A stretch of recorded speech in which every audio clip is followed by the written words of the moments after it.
In the world of business and in other areas of the law, situations arise where one party is unjustly enriched or compensated.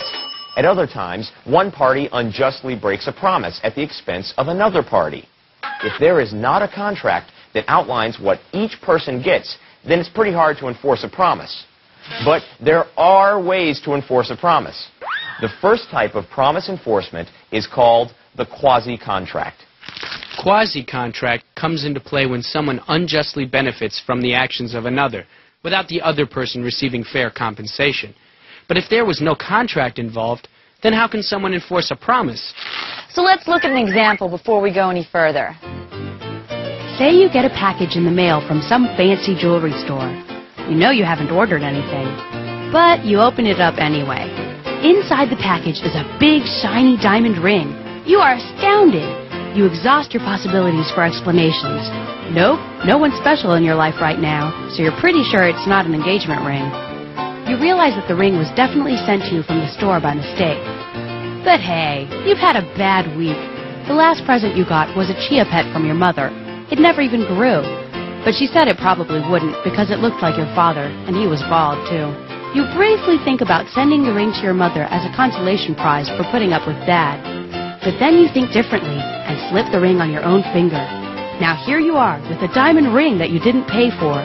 It was the store's mistake, but if you keep it, you'll have to pay for it. Why?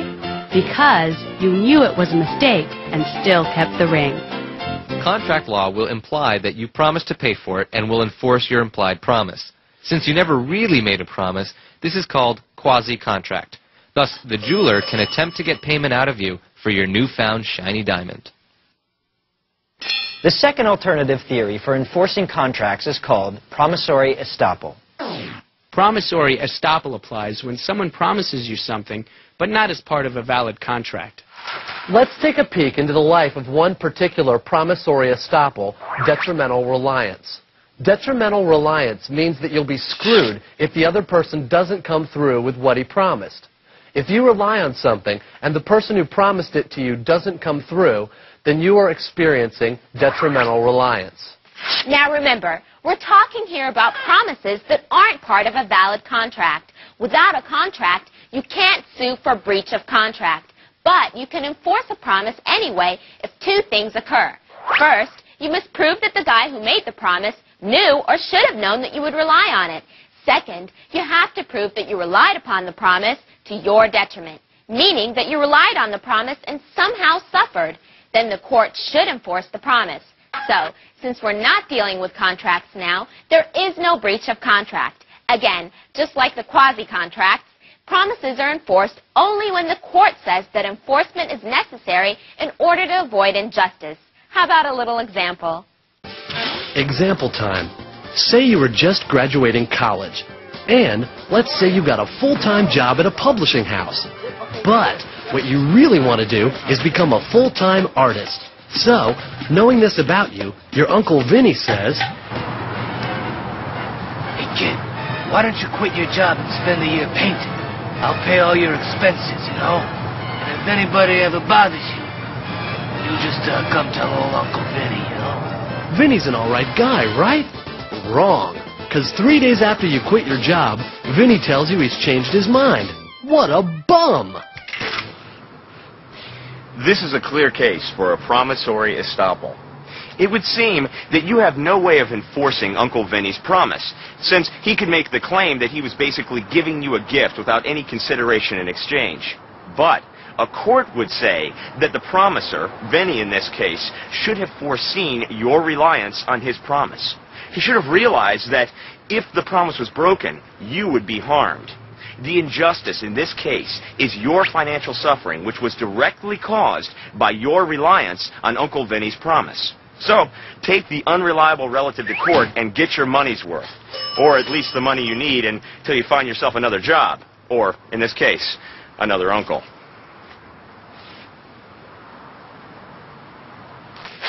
So promissory estoppel and quasi-contract are two theories for the enforcement of promises when no valid contract exists. Well, we're knocking this stuff off left and right, so let's move on to the fourth section of contracts, performance. Section D, Performance. Ta-da! We're talking contract performance. Each party to a contract has a duty to the other party which he must perform to keep his side of the contract. In the case of Mel, the drywaller, he's got to drywall Jack's living room. That is his duty under the contract. And Jack's duty is to pay Mel for a job well done, should that occur. All right, now, let's take another example of breach of contract. Say two people decide to open up a smorgasbord. One guy says he'll be responsible for getting the money together to pay for the initial costs of the restaurant space, the spätzle, the sauerkraut, and the liverwurst. The other guy promises to find the space, find the food distributors, get together all necessary licenses, and write up a contract which both of them sign. And so, they sign that contract. Well, after some time has gone by and the guy finding the space and securing the food distributors has done his job, the money man comes to him without any money. He tells the guy that he's decided that German food is passé. He's made a deal with a Spaniard who knows his paella better than his wife. So here we've got a case of two partners who have entered into a contract to start up a smorgasbord.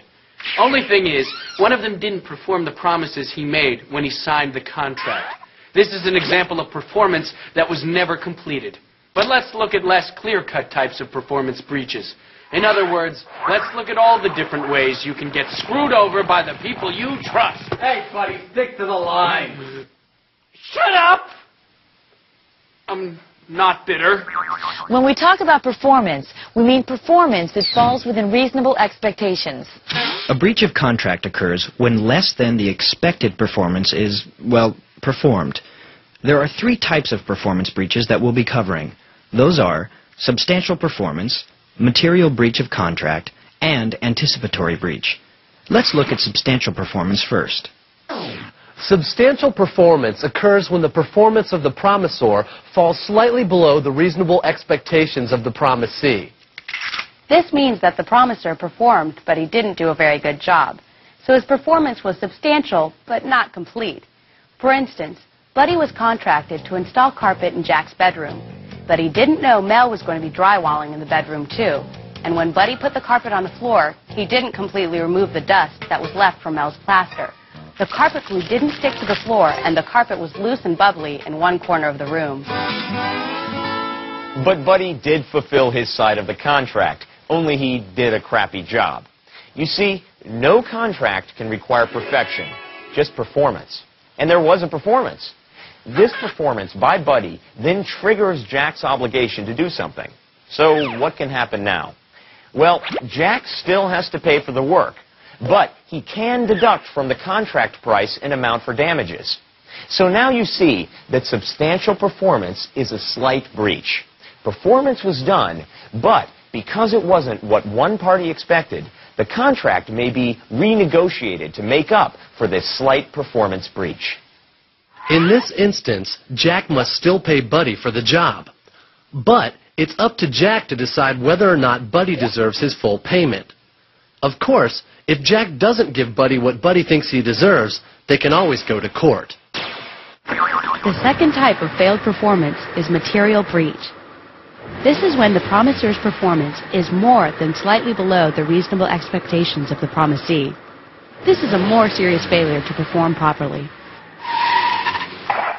If there's a material breach of contract, it means that the guy who promised a product or service to another guy did so little he's not even entitled to get anything in return. What's the difference between substantial performance and material breach?